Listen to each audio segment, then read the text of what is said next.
Dunyadari is brought to you by Infinix Hot 10 Play.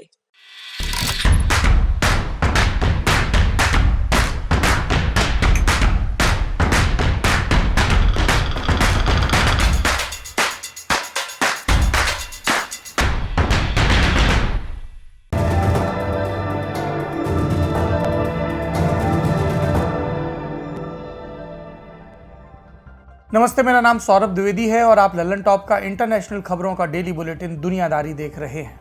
Corona महामारी पर पूरी दुनिया में क्या नया हो रहा है, इन अपडेट्स का भारत पर क्या असर पड़ा, इन्हीं सवालों से जुड़ी खबरों की रपट लेकर हम हाजिर हैं। कल के दुनियादारी में हमने भारत को मिल रही विदेशी मदद और इंटरनेशनल प्रेस में भारत के नेतृत्व पर छप रही रिपोर्ट्स पर बात की थी। आज किस पर फोकस रहेगा? पहला, राष्ट्रीय सुरक्षा सलाहकार यानी एनएसए, उनके स्तर की बातचीत के बाद भारत और अमेरिका के शीर्ष नेतृत्व ने एक दूसरे से संपर्क किया फोन के जरिए।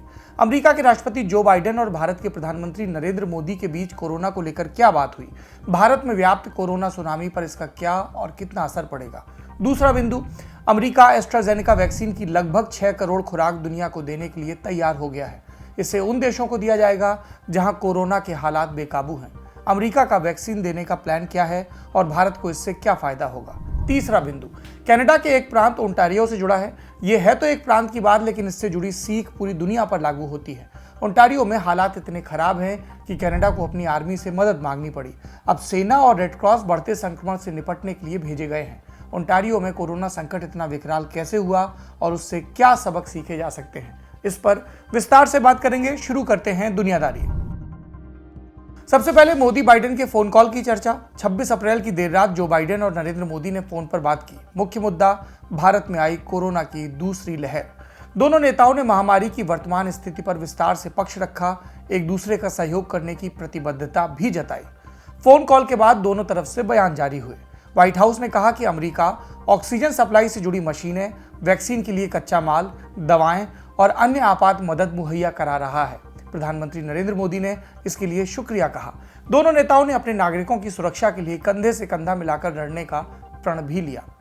अमेरिकी मदद की बात एक दिन पहले भी हो चुकी थी। भारत के राष्ट्रीय सुरक्षा सलाहकार अजीत डोभाल और उनके अमेरिकी समकक्ष जेक सलिवान की बातचीत में 25 अप्रैल को अमेरिका ने कह दिया था कि वो कोरोना से जंग में भारत की हर संभव मदद करेगा। उसने कोविशील्ड वैक्सीन के लिए जरूरी कच्चे माल की सप्लाई चेन भी फिर से शुरू करने का वादा किया था। इसके बाद शीर्ष नेतृत्व ने आपस में बात की। कई लोग पूछ रहे हैं कि इसका फायदा क्या। पहला, अब अमेरिका भारत की मदद को प्राथमिकता देगा। कच्चे माल की सप्लाई चेन चालू होने में देर नहीं होगी। दोनों नेताओं ने अपने मातहत अधिकारियों से एक दूसरे के संपर्क में रहने का आदेश दिया। उम्मीद है कि मई महीने की शुरुआत में अमेरिकी मदद का असर दिखेगा। दूसरा, भारत ने वैक्सीन मैत्री, कोवैक्स और क्वाड पार्टनरशिप पर चर्चा की। वैक्सीन मैत्री के तहत भारत दुनिया भर के देशों को कोरोना वैक्सीन की सहायता दे रहा था। मीडिया रिपोर्टों के मुताबिक अब तक 6.45 करोड़ खुराक बांटी जा चुकी हैं। भारत में हालात बिगड़ने के बाद वैक्सीन के निर्यात पर रोक लगा दी गई। कोवैक्स WHO और दूसरी ग्लोबल संस्थाओं का साझा कार्यक्रम है। हमने पहले भी आपको इसके बारे में बताया है। इसके तहत अल्प विकसित देशों को मुफ्त में वैक्सीन दी जा रही है। और जहां तक क्वेड की बात है, इसमें भारत, जापान, अमेरिका और ऑस्ट्रेलिया शामिल है। इस संगठन का मकसद है 2022 तक एशियाई देशों को 1 अरब वैक्सीन की खुराक मुहैया करवाना, और इसके लिए वैक्सीन प्रोडक्शन का जिम्मा हैदराबाद की कंपनी बायो-ई लिमिटेड के पास है। दक्षिण एशिया में भारत की डिप्लोमेसी की सफलता का भार इस पार्टनरशिप पर टिका है। बाइडेन के साथ बातचीत में प्रधानमंत्री मोदी ने WTO की trade related aspects of intellectual rights, इस पॉलिसी में भी ढील देने की गुजारिश की। भारत लंबे समय से मांग कर रहा है कि कोरोना के इलाज से जुड़ी चीजों के पेटेंट राइट्स हटा लिए जाएं। अब ये मांग वैक्सीन पर टिक गई है। पेटेंट राइट्स हटेंगे तो मोनोपोली खत्म होगी, विकासशील देश अपने यहाँ कोरोना की वैक्सीन बना सकेंगे और कम समय में ज्यादा लोगों तक वैक्सीन पहुंच सकेगी। अमेरिका अब तक इसका विरोध करता आया है। उसका कहना है कि पेटेंट राइट्स हटा दिए तो आगे इनोवेशन के लिए फंडिंग नहीं मिलेगी। भारत का कहना है कि ये असाधारण परिस्थिति है। जब तक महामारी खत्म नहीं होती तब तक के लिए मुनाफे वाली बात को किनारे रख दिया जाए। इस महामारी का अंत इस तथ्य पर निर्भर है कि दुनिया के हर इंसान तक वैक्सीन की पहुंच कितनी जल्दी हो सकती है। वायरस को हराने के लिए इंसान निर्मित बाधाओं को हटाना जरूरी है। प्रधानमंत्री नरेंद्र मोदी और अमेरिकी राष्ट्रपति जो बाइडेन की बातचीत से इस पर कितना फर्क पड़ेगा, ये देखने वाली बात है। हमने आपको 2 अहम नेताओं के बीच की बात बताई। अब वैक्सीन साझा करने की खबर भी खंगाल लेते हैं। अमेरिका ने एस्ट्राजेनेका वैक्सीन की 6 करोड़ खुराक दुनिया भर में बांटने का ऐलान किया। एस्ट्राजेनेका वैक्सीन को अभी अमेरिका में इस्तेमाल की मंजूरी नहीं मिली है। वहां फिलहाल फाइजर, मॉडर्ना और जॉनसन एंड जॉनसन की कोरोना वैक्सीन लगाई जा रही है। अमेरिका में 54% से अधिक लोगों को कोरोना वैक्सीन की कम से कम एक खुराक लगाई जा चुकी है। तो फिर एस्ट्राजेनेका का क्या? व्हाइट हाउस की प्रेस सेक्रेटरी जेन पास्की के मुताबिक इस वक्त उनके पास एस्ट्राजेनेका वैक्सीन की एक भी डोज नहीं है। पास्की ने बताया कि 1 करोड़ डोज अगले हफ्ते तक निर्यात के लिए तैयार हो जाएंगी, जबकि बाकी की 5 करोड़ डोज का प्रोडक्शन चल रहा है, जिसे मई और जून के महीने में एक्सपोर्ट किया जा सकेगा। और इससे किन देशों को फायदा होगा, अभी ये प्लान तय नहीं है। अमेरिका का प्रशासन इस पर विचार कर रहा है। कहा गया कि जहां पर कोरोना का संक्रमण विकराल है, उन्हें सबसे पहले और सबसे ज्यादा मदद दी जाएगी। अमेरिका ये मदद अपने सहयोगी देशों को देगा। भारत में पिछले एक हफ्ते से रोजाना 3 लाख से ज्यादा संक्रमण के मामले आ रहे हैं। दूसरी लहर कब अपने पीक पर होगी, इसके बारे में अनिश्चितता है। जानकारों का कहना है कि अमेरिका भारत को एस्ट्राजेनेका वैक्सीन की सबसे बड़ी मदद दे सकता है।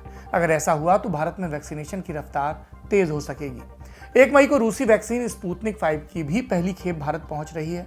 कुल मिलाकर आने वाला वक्त उम्मीदों वाला है। बस इस बार कोई चूक न हो।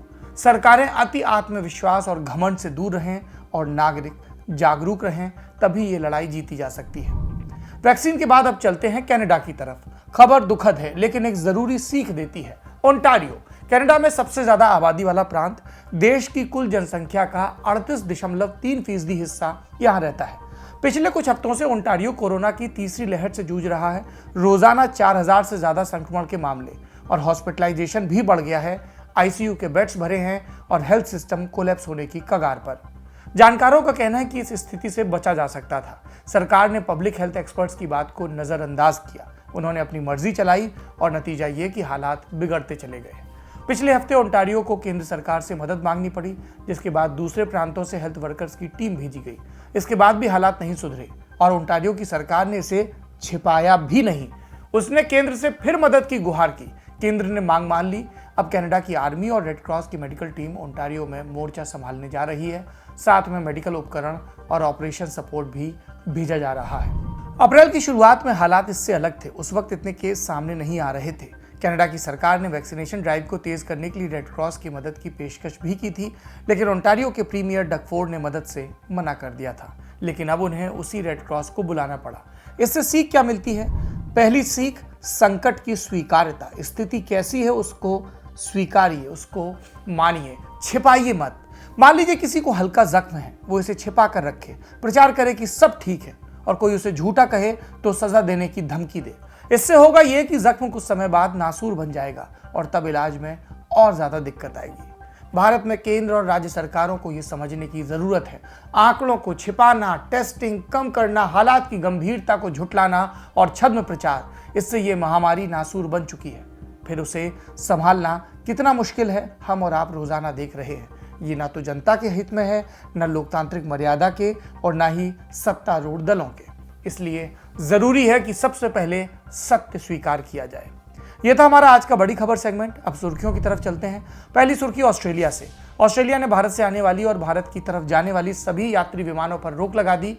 ये रोक 15 मई तक जारी रहेगी। ऑस्ट्रेलिया के एक क्वारंटीन फैसिलिटी में भारत से आए कुछ यात्रियों में संक्रमण पाया गया। इसके बाद क्वींसलैंड स्टेट ने भारत से आने वाली उड़ानों को रद्द करने की मांग की। ऑस्ट्रेलिया के प्रधानमंत्री स्कॉट मॉरिसन ने कहा, यह नियम सब पर लागू है। आईपीएल में खेल रहे ऑस्ट्रेलियाई क्रिकेटरों को इस प्रतिबंध से कोई छूट नहीं मिलेगी। कई क्रिकेटर प्रतिबंध लागू होने से पहले ही भारत से निकल गए थे। भारत में कोरोना के हालात दिन प्रतिदिन बेकाबू हैं। ऐसे में कई देशों ने मदद की तरफ भी हाथ बढ़ाया है और ऑस्ट्रेलिया उसमें भी शामिल है। ऑस्ट्रेलिया की तरफ से मास्क, वेंटिलेटर, ऑक्सीजन कॉन्सेंट्रेटर समेत कई जरूरी सामान भेजे जा रहे हैं। दूसरी सुर्खी तुर्की से। कोरोना संक्रमण के बढ़ते मामलों के बीच राष्ट्रपति रेसिप तैयप अर्दोगान ने देशव्यापी लॉकडाउन का फैसला किया। ये लॉकडाउन 29 अप्रैल से 17 मई तक लागू रहेगा। इस दौरान स्कूल, कॉलेज बंद। लोग सिर्फ जरूरी खरीदारी और मेडिकल ट्रीटमेंट के लिए ही बाहर निकल सकेंगे।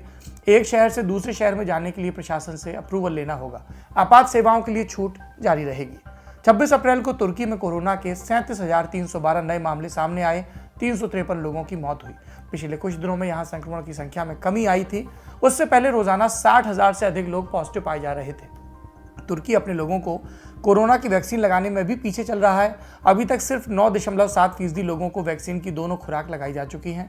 तुर्की ने चीन की साइनोवैक और अमेरिका की फाइजर के साथ करार किया है।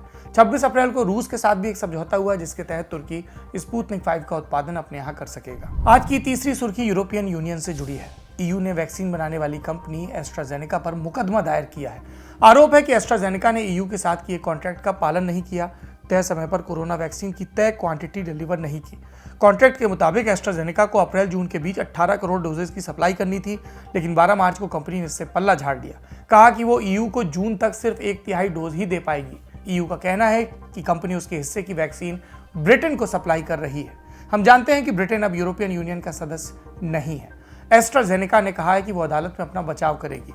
इस तकरार के चलते ईयू फाइजर, बायोटेक और मॉडर्ना की कोरोना वैक्सीन पर निर्भर हो चुका है। उसने इन कंपनियों के साथ डील भी की है। ईयू जुलाई 2021 तक 70% वयस्क नागरिकों को वैक्सीन लगाने की दिशा में काम कर रहा है। WHO का कहना है कि हर्ड इम्यूनिटी हासिल करने के लिए कम से कम इतने फीसदी लोगों को वैक्सीनेट करना जरूरी है। आज की दुनियादारी में इतना ही। अपना और अपनों का ख्याल रखिए, सुरक्षित रहिए। किसी भी किस्म की लापरवाही आप पर भारी पड़ सकती है। यदि आपको कोई लापरवाही करता नजर आए तो उसको भी समझाइए। शुभ रात्रि।